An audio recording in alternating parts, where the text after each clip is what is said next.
السلام عليكم خوتي المغاربه. شنو نقول لكم؟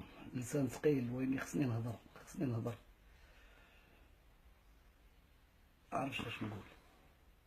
المهم الفيديو اللي خرج 80% فيه ولا ما مفبرك.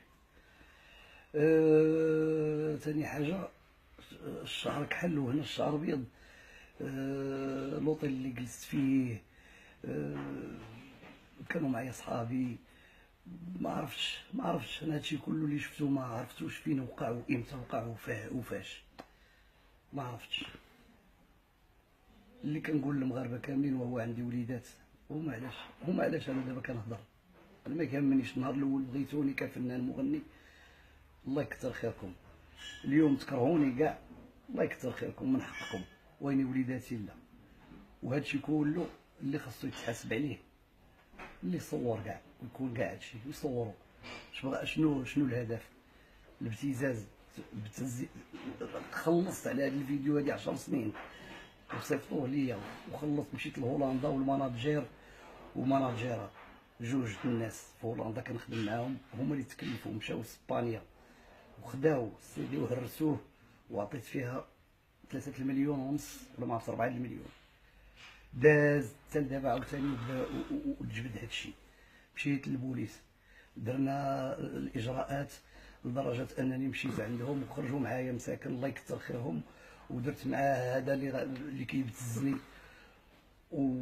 وهرب ليهم. ودابا راه شدوه، راه هو عندهم في الكوميساريه هادي يومين ولا 3 ايام قبل ما يخرج الفيديو. يعني الابتزاز كما وقع لي انا غادي يوقع لاي فنان. اللهم كننصح الفنانه كلهم يحضروا راسهم ويغنيوا. وانا الله يسامح لي وكنطلب منكم المسامحه دائما. كنطلب المسامحه، ما باغيش زعما باش كندافع على راسي. اللي وقع. المهم كونوا مغاربه ربي راه كيستر كاع الا ربي كيستر. الله اللي خلقنا سترنا. اللي شاء الله هو اللي كان عابر في هذا النهار شاف وسترني. ستروني على وجه دوك الوليدات اللي كيقراو عندهم جمعيات كيقراو في مدرسه لاج ديالهم ماشي صعيب 15 و 12 هما اللي خايف عليهم. وكنطلب المسامحه من جميع المغاربه.